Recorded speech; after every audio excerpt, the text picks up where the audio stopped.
Hello friends, this is Megha Sharma. Welcome to my channel Omega Tech Ed. आज का हमारा topic है variable and data types in Python programming. Variable is a location capable of storing temporary data within a program.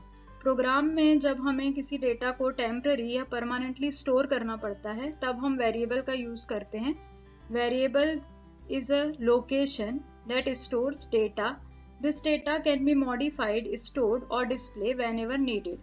For example, अगर हमको दो numbers का सम करना है a and b, उसमें हम वेरिएबल यूज करते हैं. हमारे पास दो नंबर्स हैं 5 and 10 जिसका सम करना है हमें और उसकी वैल्यू स्टोर करना है वेरिएबल c में. तो हम a में वैल्यू स्टोर करेंगे 5, b में वैल्यू स्टोर करेंगे 10 और उसके रिजल्ट को स्टोर करने के लिए हम एक वेरिएबल लेंगे c. तो इस तरह से वेरिएबल एक लोकेशन को डिफाइन करते हैं जहां पे हम अपना डेटा स्टोर करके रखते हैं. हम इस डेटा को बाद में मॉडिफाइड भी कर सकते हैं. In Python we don't need to declare a variable before using it. Python में हम वेरिएबल को डिक्लेयर नहीं करते हैं. जैसे हमने पहले भी पढ़ा है, पाइथन एक डायनेमिक लैंग्वेज है, तो यहाँ पे हमें पाइथन में हमें डेटा टाइप डिक्लेयर करने की जरूरत नहीं होती है. जैसे अगर हमें मार्क्स लिखना है तो हम मार्क्स इक्वल्स टू 20 लिख देंगे, तो ये अपने आप ही 20 को इंटीजर कंसीडर कर लेगा क्योंकि ये एक इंटीजर वैल्यू है. सिमिलरली अगर फ्लोटिंग पॉइंट कोई वैल्यूज हैं तो उसे ये अपने आप ही फ्लोटिंग पॉइंट कंसीडर करेगा. एंड पाइथन में जब हम कोई नेम डबल कोट्स में लिखते हैं तो उसे स्ट्रिंग कंसीडर किया जाता है. तो यहाँ पे हमने नेम लिया है, नेम इक्वल्स टू वेदांत, जो कि डबल कोट्स में है, तो इसका अगर हम टाइप चेक करेंगे तो हमें स्ट्रिंग मिलेगा.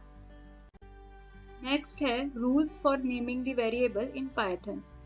बाकी लैंग्वेज की तरह पाइथन में भी वेरिएबल नेम को डिक्लेयर करने के अलग अलग रूल्स होते हैं. तो यहाँ पे फर्स्ट रूल्स होता है variable name must be start with a letter और एन अंडरस्कोर. वेरिएबल का जो भी हम नाम रखते हैं वो मीनिंगफुल होना चाहिए और ये स्टार्ट होना चाहिए लेटर से या फिर अंडरस्कोर से. इसमें कोई भी स्पेशल कैरेक्टर या फिर नंबर्स स्टार्ट नहीं कर सकते. नंबर्स को हम इन बिटवीन यूज कर सकते हैं लेकिन स्टार्टिंग हम नंबर से नहीं कर सकते. Keyword cannot be used as an variable name. Keyword मतलब होता है फिक्स वैल्यू. तो पाइथन में नंबर ऑफ कीवर्ड्स होते हैं जिनका कुछ स्पेशल मीनिंग होता है. उन कीवर्ड्स को हम यहाँ पे यूज नहीं कर सकते. कीवर्ड जैसे फॉर एग्जांपल क्लास है, इफ है, फॉर है, और भी कई सारे कीवर्ड्स पाइथन में हैं जो आप डिस्क्रिप्शन में देख सकते हैं. डिस्क्रिप्शन में उस पाइथन के कीवर्ड्स का लिस्ट दिया हुआ है. तो इन सब वर्ड्स को छोड़ के जिनका कुछ फिक्स मीनिंग है हम पाइथन में वेरिएबल नेम डिफाइन कर सकते हैं. नेक्स्ट है variable name are case sensitive. Case sensitive का मतलब होता है कि upper case and lower case letters अलग अलग ट्रीट होंगे. फॉर एग्जाम्पल अगर हमने कोई वेरिएबल नेम लिखा है हेलो एंड वो कैपिटल में है एंड हेलो ही हमने स्मॉल में दिया है बाद में, तो ये दोनों ही अलग अलग समझे जाएंगे क्योंकि ये केस सेंसिटिव लैंग्वेज है. A variable name can not start with number. जैसे कि बताया है फर्स्ट पॉइंट में ही कि नंबर से हम स्टार्ट नहीं कर सकते लेकिन इन बिटवीन हम नंबर का यूज कर सकते हैं. वैलिड वेरिएबल नेम्स कुछ इस तरह से हो सकते हैं कि अंडरस्कोर एस नेम y123 या फिर ab12. कैपिटल से हम वेरिएबल नेम स्टार्ट कर सकते हैं कैपिटल लेटर से, पर नॉर्मली हम लोग स्मॉल लेटर का ही यूज करते हैं वेरिएबल डिफाइन करने के लिए. Data types. हमको पाइथन में डेटा टाइप्स को डिक्लेयर करने की जरूरत नहीं पड़ती है कि डेटा का टाइप क्या है, लेकिन पाइथन इतने तरह के डेटा टाइप को सपोर्ट करता है. जैसे कि इंट है, अगर हम नॉर्मल नंबर्स लिख रहे हैं तो उसका टाइप इंटीजर होता है. लॉन्ग के लिए हम एल सफिक्स का यूज करते हैं, जैसे 0 1 2 2 L. Long and integer same तरह के नंबर्स होते हैं लेकिन लॉन्ग की रेंज बहुत ज्यादा होती है. तो जो मेन डिफरेंस होता है इंटीजर एंड लॉन्ग के बीच वो रेंज का ही होता है. नेक्स्ट डेटा टाइप होता है फ्लोट. फ्लोट मतलब जहाँ पे हम पॉइंट वैल्यू नंबर्स यूज करते हैं, फ्लोटिंग पॉइंट्स नंबर यूज करते हैं, उसको हम फ्लोट नंबर्स बोलते हैं. कॉम्प्लेक्स नंबर होते हैं जहाँ पे हम रियल एंड इमेजिनरी पार्ट्स को यूज करते हैं. जैसे इसका जो फॉर्मेट होता है वो x प्लस आई वाई होता है. तो x इसमें रियल पार्ट होता है और y इसमें इमेजिनरी पार्ट होता है. जैसे 3 + 4i है तो 3 इसमें रियल पार्ट हो गया और 4 इसमें इमेजिनरी पार्ट हो गया। नेक्स्ट डेटा टाइप आता है बूलियन। बूलियन का मतलब होता है सिर्फ ट्रू या फॉल्स वैल्यू, जहाँ पे 1 जो है वो ट्रू को डिनोट करता है और फॉल्स के लिए हम 0 डिनोट करते हैं। सीक्वेंस होता है जैसे कि स्ट्रिंग है, लिस्ट है, टपल्स है या फिर यूनिकोड स्ट्रिंग है। इस तरह के जो स्ट्रिंग रहते हैं उनको हम सीक्वेंस बोलते हैं। डिक्शनरी का जो यूज है वो मैपिंग डेटा टाइप होता है। डिक्शनरी में हम लोग की वैल्यू पेयर का यूज करेंगे। File use to make use of file system object, जब हमें फाइल के ऑब्जेक्ट्स बनाने होते हैं उस केस में हम फाइल डेटा टाइप यूज करेंगे। फॉर एग्जाम्पल यहाँ पे हम देखते हैं कि अगर हम अलग अलग वेरिएबल्स लेते हैं, जैसे हमने यहाँ पे देखा है कि 4 को हमने प्रिंट किया है, तो इसका हमने डेटा टाइप कहीं पे भी डिक्लेयर नहीं किया है, डायरेक्ट इसे प्रिंट किया है। इसी तरह अगर हम 4 का टाइप देख रहे हैं तो हमें इंटीजर मिल रहा है। अगर हम कोई वैल्यू लिखते हैं डबल कोड में कैरेक्टर्स तो हमें स्ट्रिंग डेटा टाइप मिलता है। तो इस तरह टाइप कीवर्ड्स का यूज करके हम डेटा टाइप फाइंड करते हैं कि उसका डेटा टाइप क्या है। जो भी नंबर, अगर हमने नंबर भी लिया है लेकिन अगर उसे हमने डबल कोट में लिखा है तो भी उसका डेटा टाइप स्ट्रिंग ही रहेगा। अब यहाँ पे हम a एक वेरिएबल नेम ले रहे हैं, वेरिएबल नेम यहाँ पे a है और उसमें हम वैल्यू स्टोर कर रहे हैं इंडिया। अब इंडिया यहाँ पे हम डबल कोट में लिख रहे हैं तो इसका टाइप हमें स्ट्रिंग मिल जाएगा। तो टाइप कीवर्ड यूज होता है डेटा टाइप के लिए बताने के लिए कि किस टाइप का डेटा है। इसी तरह से हम अलग अलग डेटा टाइप ले सकते हैं। जैसे अभी हम मार्क्स ले रहे हैं तो मार्क्स में हम यहाँ पे फ्लोटिंग पॉइंट वैल्यू स्टोर कर रहे हैं 75.9। तो अगर हम टाइप देखेंगे कि मार्क्स का क्या है और अगर हम इसे डबल कोट में लिख देंगे तब ये फर्स्ट वाला जो हमने मार्क्स असाइन किया है वो नहीं लेगा, बल्कि एक कुछ नया वेरिएबल समझेगा इसको, और क्योंकि ये डबल कोट में है इसलिए इसका आउटपुट हमें स्ट्रिंग मिल जाएगा। तो अगर हमें डेटा टाइप देखना है जो हमने 75.9 लिया है तो जिस तरह से हमने मार्क्स यहाँ पे ऊपर डिक्लेयर किया है विदाउट डबल कोट्स वैसे लिखेंगे तो हमें इसका टाइप मिल गया फ्लोट।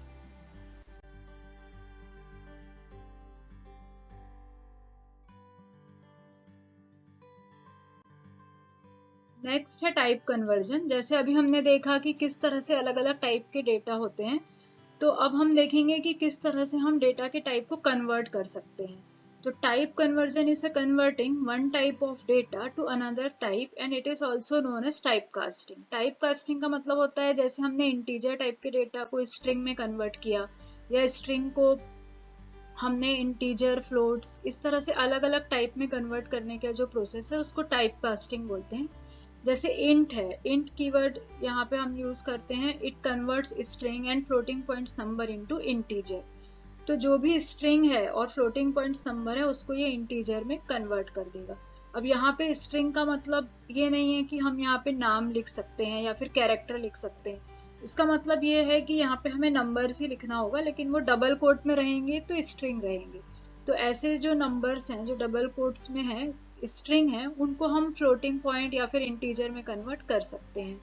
नेक्स्ट होता है float, it converts string integer to floating points number.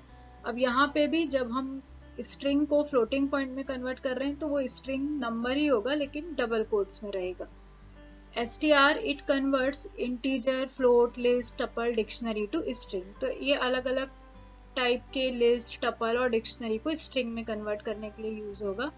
List it converts string, tuple, dictionary to list. अब ये सारे जो भी टाइप कास्टिंग के हमने देखे हैं फंक्शंस, ये सब हमें स्मॉल लेटर्स में लिखने होते हैं। Tuple it converts string, list to tuple.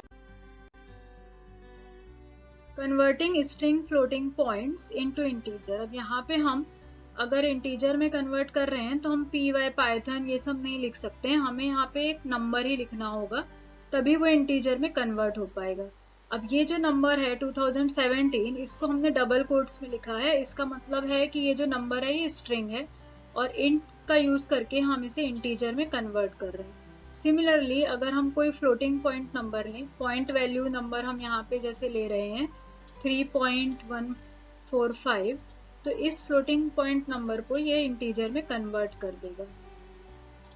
Python में कमेंट लिखने के लिए हम लोग हैश का यूज करते हैं। हैश के अलावा हम ट्रिपल कोट्स का भी यूज कर सकते हैं। ट्रिपल कोट और हैश का यूज पाइथन में कमेंट लाइंस लिखने के लिए होता है। अब जैसे हमने स्ट्रिंग एंड फ्लोटिंग पॉइंट को इंटीजर में कन्वर्ट किया, उसी तरह से हम स्ट्रिंग एंड इंटीजर वैल्यूज को फ्लोटिंग नंबर में कन्वर्ट कर सकते हैं यूजिंग फ्लोट। तो फ्लोट में ब्रैकेट में हम जो भी नंबर देंगे, जैसे यहाँ हम फॉर एग्जांपल नंबर लिख रहे हैं 1.99, ये एक स्ट्रिंग नंबर है 1.9976 जो कि कन्वर्ट हो गया है फ्लोट नंबर में। सिमिलरली अगर हम कोई इंटीजर नंबर देते हैं, जैसे हम यहाँ पे इंटीजर नंबर दे रहे हैं 68, तो वो फ्लोट में कन्वर्ट होके बन गया है 68.0। अब इंट का यूज हम करते हैं जब हमें कन्वर्जन इंटीजर में करना हो, फ्लोट का यूज हम करते हैं जब हमें कन्वर्जन फ्लोट में करना हो। उसी तरह से हम str का यूज कर सकते हैं जब हमें कन्वर्जन स्ट्रिंग में करना हो, हम लिस्ट का यूज कर सकते हैं जब हमें कन्वर्जन लिस्ट में करना हो, या फिर हम टपल का यूज कर सकते हैं। तो इस तरह से हम यहाँ पे अलग अलग फंक्शंस को यूज करेंगे। अब जैसे यहाँ पे हम यूज कर रहे हैं str 4.987, तो ये नंबर एक फ्लोटिंग पॉइंट नंबर है जिसको हमने स्ट्रिंग में कन्वर्ट किया है।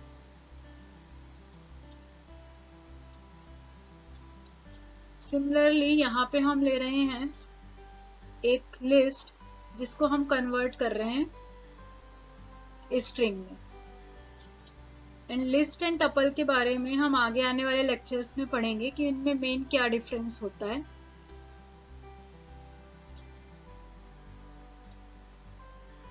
अब यहाँ पे हम एक स्ट्रिंग ले रहे हैं, ये जो पाइथन है सिंगल कोट में हमने लिखा है, ये हमने एक स्ट्रिंग लिया जिससे हम कन्वर्ट कर रहे हैं लिस्ट में। तो इस तरह से ये जो अलग अलग कैरेक्टर्स है पाइथन के, ये एक अलग अलग एलिमेंट बन गए लिस्ट के। एंड सिमिलरली ये जो पाइथन स्ट्रिंग है इसे हम टपल में कन्वर्ट कर सकते हैं यूजिंग टपल कीवर्ड। तो ये बन गया है टपल।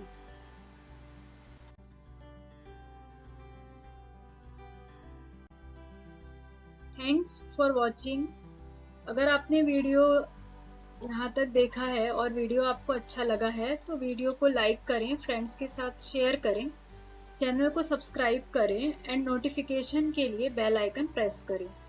नेक्स्ट वीडियो में हम पढ़ेंगे ऑपरेटर्स इन पाइथन।